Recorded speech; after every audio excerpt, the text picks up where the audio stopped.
It is with such great pleasure that I'm here to introduce Professor of Anthropology Ron Reminick to our Lake Erie Institute Ecological Consciousness Exchange community. So happy to see everybody here today.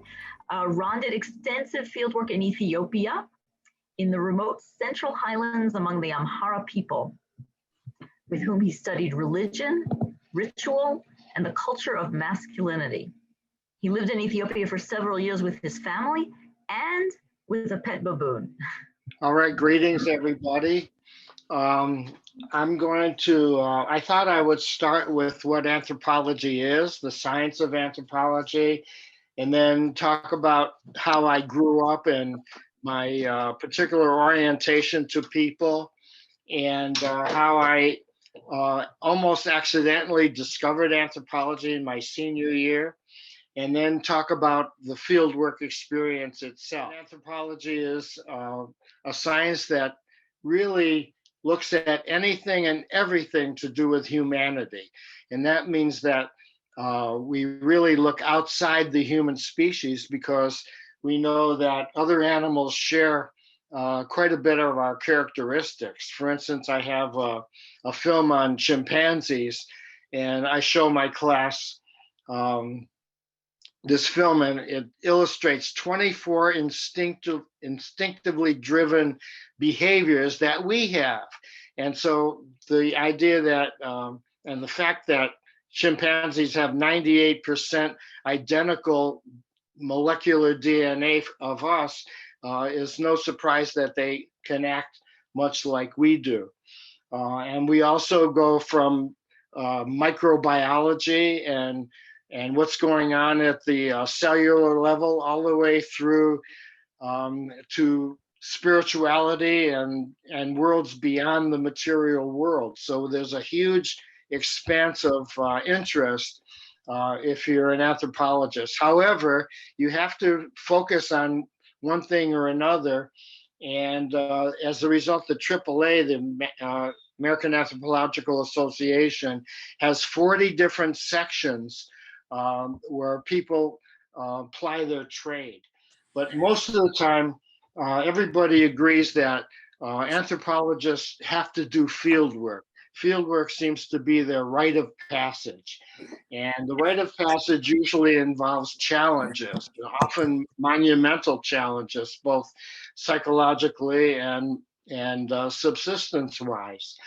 But I think we know that we have evolved overcoming challenges, facing challenges and overcoming challenges. And so this rite of passage really is sort of a graduation into a new level of consciousness, where we have a deeper appreciation of what human beings are all about, especially if we have experiences in many different peoples. And I have studied and worked in six different cultures, but Ethiopia was my original. And I want to restrict my experiences to my first fieldwork in Ethiopia. But I always encourage my students, if they have the opportunity, to travel, because travel gives you some of the greatest kinds of education, emotional as well as cognitive. And I've traveled in about 38 countries, I believe. And the education is what you learn when you're by yourself or with a small group, but not a guided group. You can learn a tremendous amount about not only other peoples and cultures, but also about yourself. And many anthropologists more or less confess how much they've learned about themselves in their experience of fieldwork. So fieldwork is a rite of passage. It's an initiation. And we do have major guidelines. For instance, Charles Darwin has been one of the foremost scientists, and most people will agree he's probably made the greatest contribution to science with his theory of evolution. And from that theory of evolution, we know that ecology accounts for our subsistence and adaptation. And so we always employ the concept of ecology, and we look at the forces of environment that shape our lives. Psychological anthropology is the section I belong to. So I'm a psychological anthropologist, and when I go into the field, I have one major or general question, and that is, what's going on in there? So how do you understand what's going on inside the minds of people and how that's expressed in culture? Let me just mention that the way you do that is by going there. Uh, you can be reading all about things and hear stories about things, but the true science then is to go there and see for yourself. And once you're there, you have to immerse yourself in their culture.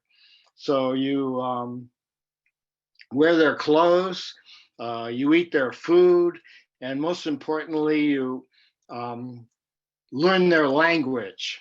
And in my first Ethiopian work, their language was Amharic, and Amharic goes something like Amarinya Kabada Kwankwan na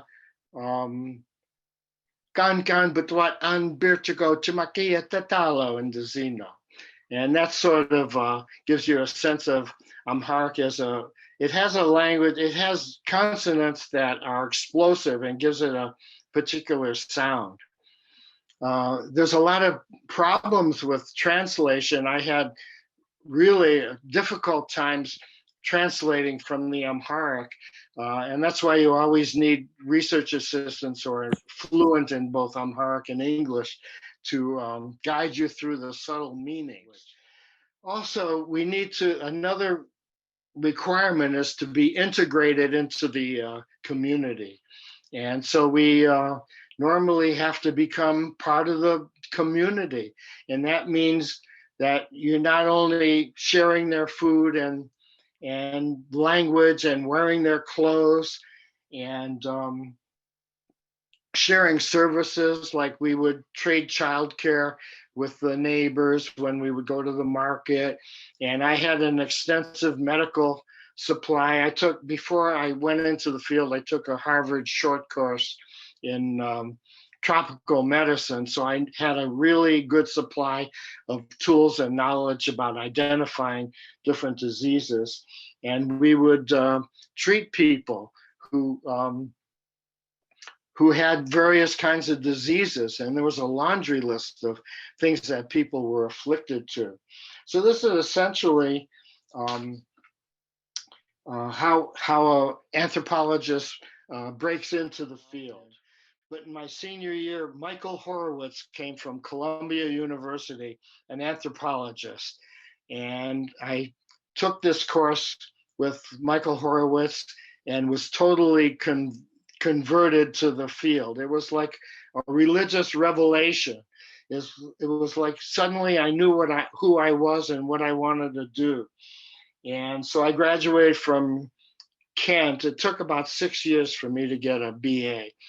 I graduated from Kent and decided to apply to graduate schools. I researched graduate schools in Europe and the United States. And while I was doing that, I still needed a job because I had a wife now and a child. And so I took this job at a mental hospital. It was a state hospital called Hawthornden State Hospital, and as a psychiatric social worker. Now, I never had a job in social work before, a course in social work, so I had to go to Columbus to take an exam. And if I didn't know the answer, I would check the box, consult with my supervisor. And that got me a job as a psychiatric social worker in this hospital that had all kind of unbelievable things going on, which I can't get into detail, except that one of my doctors that I worked with was Dr. Zydox, and he was a Latvian, and he was in charge of electroshock therapy. And he knew 5 words in English, I'm exaggerating a little bit, but it was, "Don't worry, I fix you." And then he would take patients down in the basement lit by a 40-watt bulb and give them a minor electrocution on the table. And then I would sign off as witness that the therapy was carried out. So I stayed in Hawthorne for 2 years while I was applying or researching graduate schools, because now I knew I wanted to be an anthropologist. And I went to Jamaica. This was before Ethiopia, so it was my getting my feet wet in the field. I went to Jamaica, and there in Jamaica, and especially in Kingston, were these groups of people called Rastafarians. And these Rastafarians, part of their religion was that Haile Selassie, the emperor of Ethiopia, was the Messiah, and that Ethiopia was their promised land. And they had a sacrament called herb. And when I was introduced to herb in Ethiopia, and that was in the mid 60s. And you would start at the bottom of the stalk of marijuana, and you'd rip them all up so they're all nesting together in a pile. And then somebody would tear a sheet of the Daily Gleaner, the newspaper, off and tear that in half. And then you'd put your leaves in that and roll up the newspaper, and that was called a spliff. So that was part of my learning experience in Jamaica. That summer, Haile Selassie had some business in Ethiopia, and some business in Kingston, and the word got out that Haile Selassie was coming, and the airport there must have been thousands of people to greet Ethiopian Airlines as it came in, and they hesitated out on the tarmac because they didn't know if the crowd was friendly or hostile. And once they knew that it was a friendly crowd, the airplane taxied in, and it was a raging rainstorm, one of those tropical rainstorms that you find, in the Caribbean and other tropics. And first the bodyguards came out, and then Haile Selassie with this little, I'm not really friendly with Chihuahua, so call it a rat-like dog on his shoulder. He comes to the doorway of the airplane, and a huge wind came and blew away the rain, and the sun came out. And the Rasta people, as well as other people, were screaming and yelling because it was a sign that Haile Selassie was the emperor of the true Messiah of Ethiopia. And it was a revelation and a confirmation. And the reason I'm mentioning this is because 30 years later, these Rasta people established a community in Shashamane, Ethiopia, where we did some research with their adaptation in their promised land. So anyhow, I did my little field work in Jamaica, and then came back to school and had to write a proposal for my doctoral research.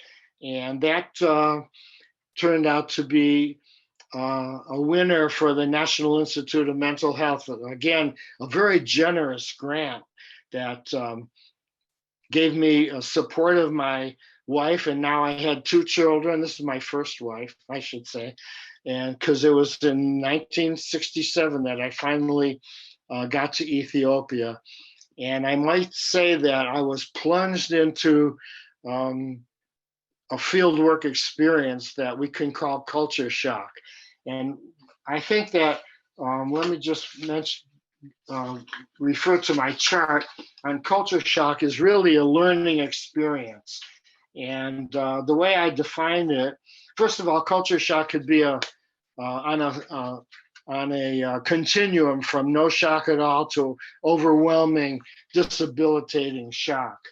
And so you see the continuum, and a lot of times your culture shock could be subconscious, like you don't even know. Maybe you wandered into a community, even in Cleveland, Ohio, your own town, and you saw some strange things, and you might have a subtle shock. But I define it as emotional and cognitive disturbance under the stress of living in an alien environment. Okay. Culture shock can also occur anywhere, anytime, with anyone, foreign or unfamiliar.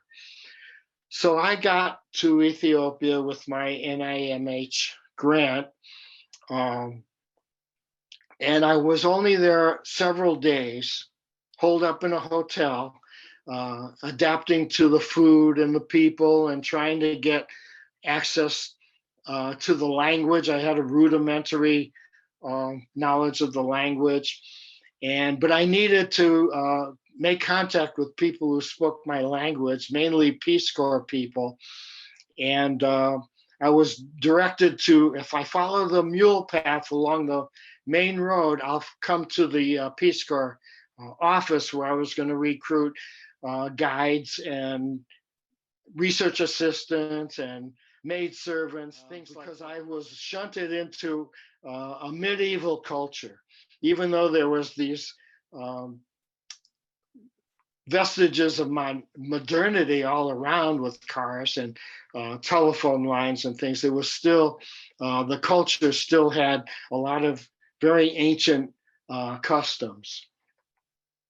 So I did gain access to a Land Rover. I bought a Land Rover, and I want to read you a passage to my trip, my journey into the highlands, because it was one of these, again, one part of my challenges and initiation just to get into the highlands. So in this passage in this one book, it's entitled Journey into the Highlands. My first field work in Ethiopia commenced in 1967.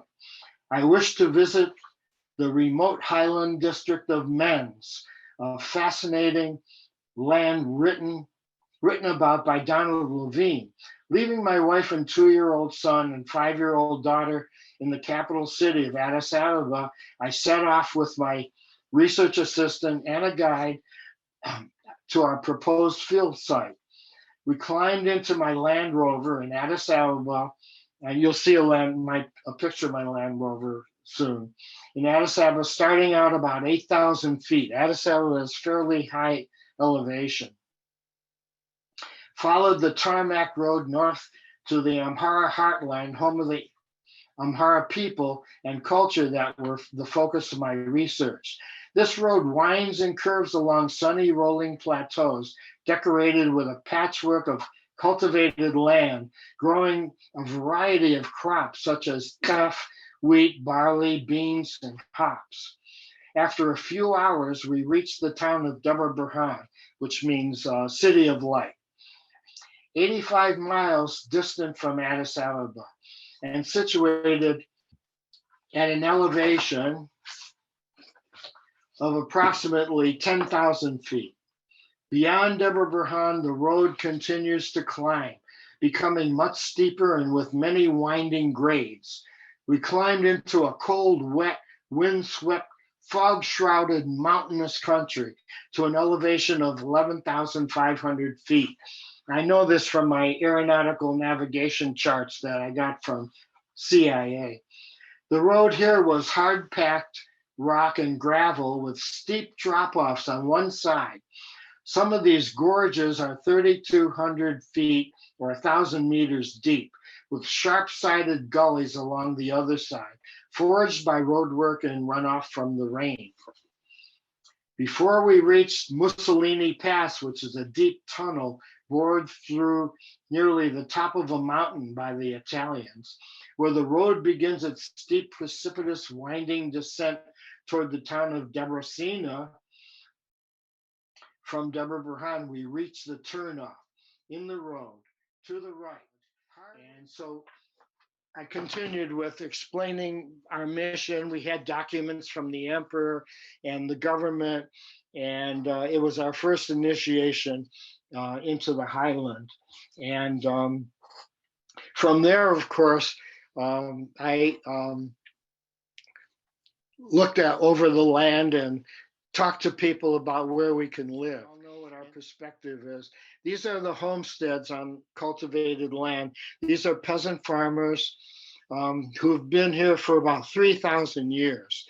And when you go into Menzie land, especially in 1967, you're in a region of no wheels. And I mean that. There were no wheels except for my Land Rover. They were living a medieval life as they existed for at least 1,000 years, cultivating their land and husbanding their animals and living in extended families in these compounds. And every compound would be surrounded by a low wall to keep the children in and the wild animals out, because the most dangerous creature up here was the hyena. And hyenas are notorious for being hungry and looking for ways to get easy food, but usually they travel in hunting packs. Okay, next slide. Here's a typical homestead again. These were my neighbors about 1 kilometer from where my home base was. Every house, every native house is usually be a room. So there's a kitchen house, a living room, a bedroom, things like that. But here's the health center that I first came to. These concrete blocks were dragged up by mule teams sometime in the mid-60s. And it was the only place where you'd find glass in the windows. And that was my Land Rover. I had 136 liters of petrol in the jerry cans in the tank and the auxiliary tank. Those are my 2 kids, Lisa 5 and Michael 2. And there was our dinner attached to the Land Rover. I might add that because it was so cold, and this gives you a testament to how your mind can be scrambled in a new environment. It was very cold, but people heated their houses with charcoal stoves. And so I had 3 charcoal stoves heating this house at night. Little did I remember that charcoal gives off carbon monoxide gas. And in the middle of the night, Michael started crying. And if it wasn't for his waking us up, I wouldn't be here today. Because it was only after that that I recalled that we were being asphyxiated with carbon monoxide. And so I learned a valuable lesson there. The kids were making a pet of the sheep. And I said, Lisa, don't make a pet of the sheep. That's our dinner. And she would say, oh, Daddy, he's so cute. Next of dinner. This is a beautiful example of some of the cattle. This is a bull. And the reason I'm showing this is because it has medicine around its body. And that's a woven piece of wool or sheep's hair. And that protects it from the evil eye. And the evil eye is one of the dominant beliefs in the countryside because they do have a fear. It's one of the major papers I wrote, evil eye being expressing the fear of being envied. And I can't get into the issues of it now, but it was a dominant belief, and it really was a major orientation to the peasantry. Okay, next slide. This is interesting because you see some kids in Western type clothes and other kids in traditional clothes. There was a government school here that was built along with the health center, and the teachers needed students in order to keep their jobs. So they would promise kids Western type clothes if they came to school. But there was a conflict there because parents needed their kids at home to do vital work like collecting manure and hauling fuel and clearing the field of debris so they can cultivate. So some of these kids were actually running away from home to get into the school. Okay, next slide.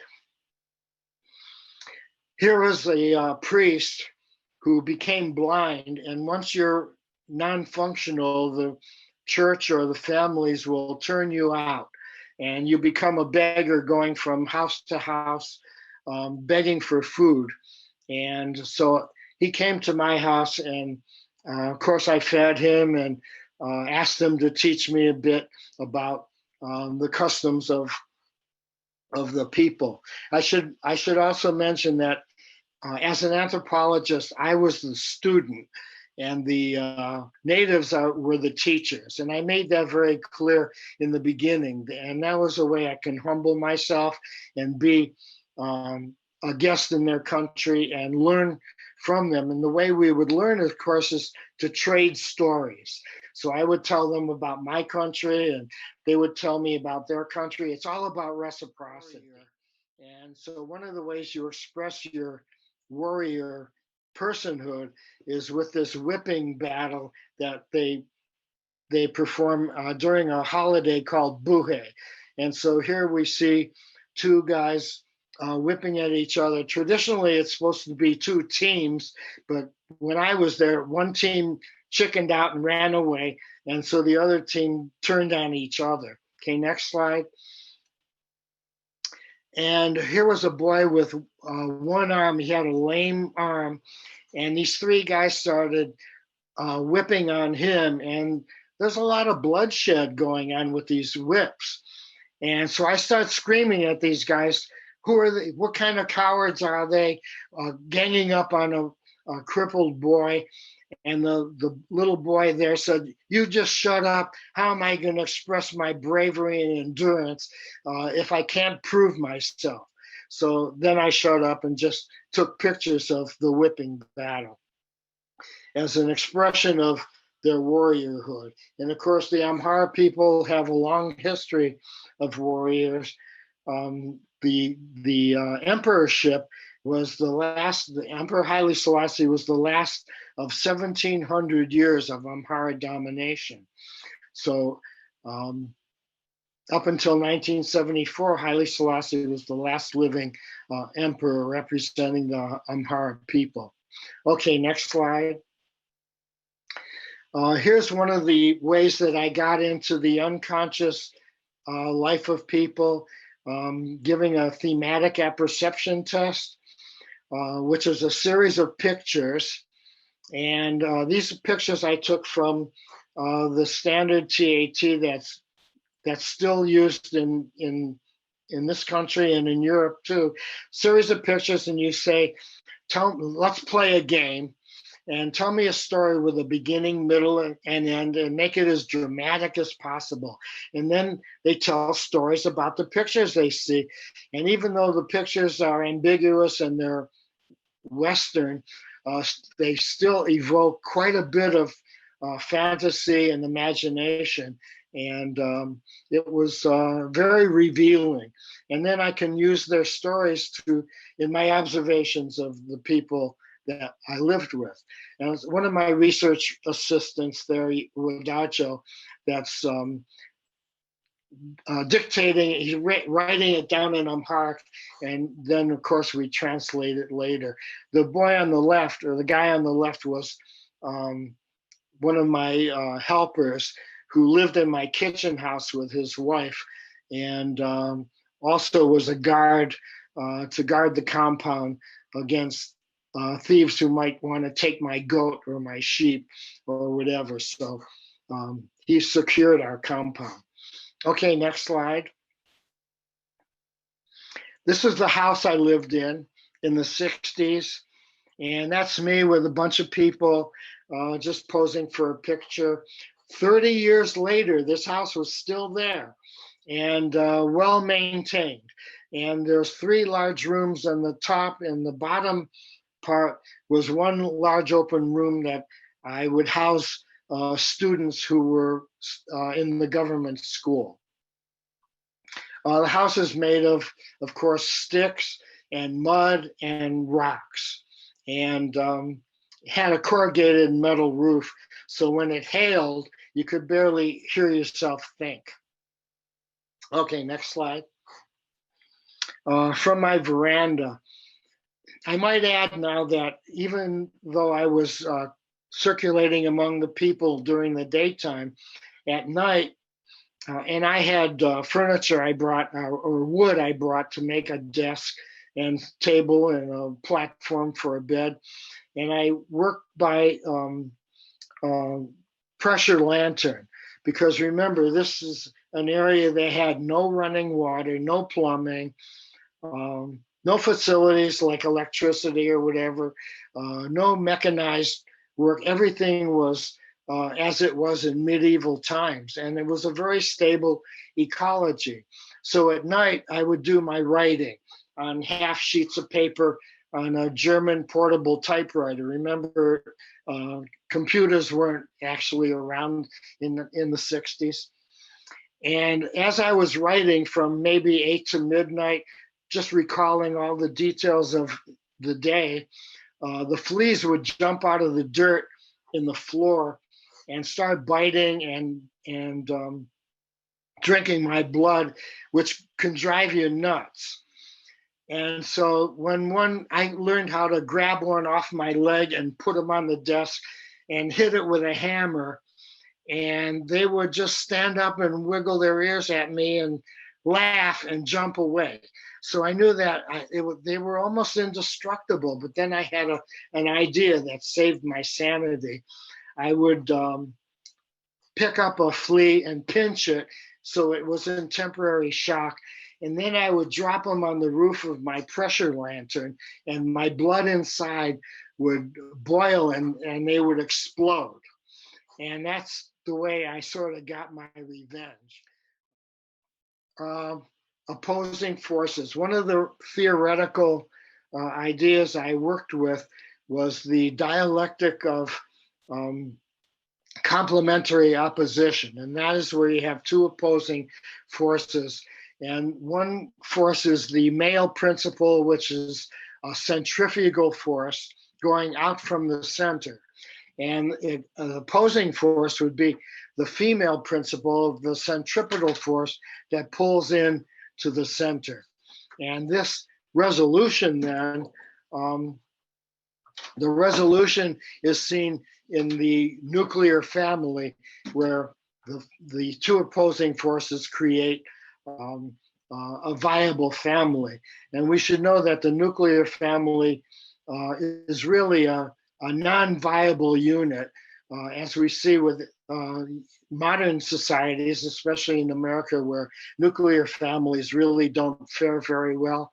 You need a much greater group of people called the extended family to create a support system for the nuclear family. Here, my daughter, Lisa, who's now 6 in this picture, the red cow on the left was medicine.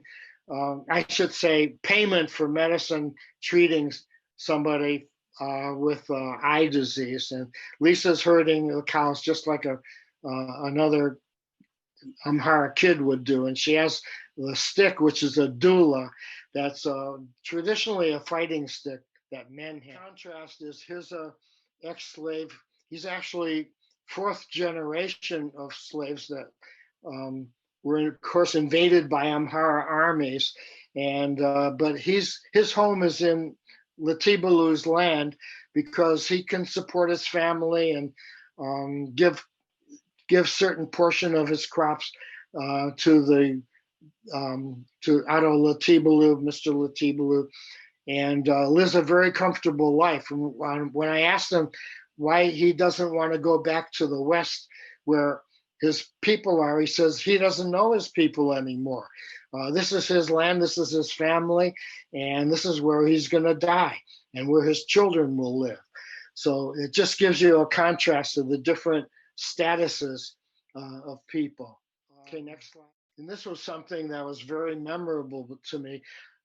This peasant was walking in the fields, going to a relative's house, and what he says is an evil eye person crossed his path and made him fall on a piece of flint that cut his leg wide open. He went to went to a traditional healer who put poultices on and bandaged his leg. And a week or so later, they brought him to me, and I opened his bandages, and it was a gangrenous leg. And so, what you do is, you have a job to do, and you emotionally separate yourself from your job. And I had to use my X-Acto knives to cut the dead flesh away and pour alcohol. This is a long story, very short. Pour alcohol on it and give him a throat full of oxytetracyclines and bandage it up with topical bandages. And we did pretty good job, because a week or so later he was on the mend and fell down on the ground, kissing my feet and wanting to be my slave for saving his life. And you just chuck him under the chin and say, forget about it. Then he grabbed my knees and was kissing my knees. And I said, you can repay me by coming and visiting me every once in a while and teaching me about your people. So in many ways, by exchanging services, we integrate into the community and learn all the details of everyday life. Okay, next slide. There was a point where I had to get away, and I think this was in 1968. I got away. I went into a trek into the Semien Mountains, which range about 15,000 feet. Actually, the highest peak, Mount Ras Dashan, is 15,158 feet. And so I camped here with a guide. We had a couple of horses and a pack mule. And midway, I think a couple of days into our trek, my guide got scared by the hyenas. And I said, don't be afraid. We both have firearms. We can defend ourselves if hyenas want to have us for dinner. But he ran away with a horse and left me all alone at 15,000 feet. It was a spiritual experience. And just gazing out at this landscape, all we could do was cry. It was a sort of a funny thing. First Wendy started crying, then it got me crying. And it was just one of those spectacular things, because I feel this is one of the more spectacular places on the planet. And I wish that Ethiopia could be available to more people to experience this this country and its people. Do that. So thank you everybody. Thanks for being here, and farewell for now. So long.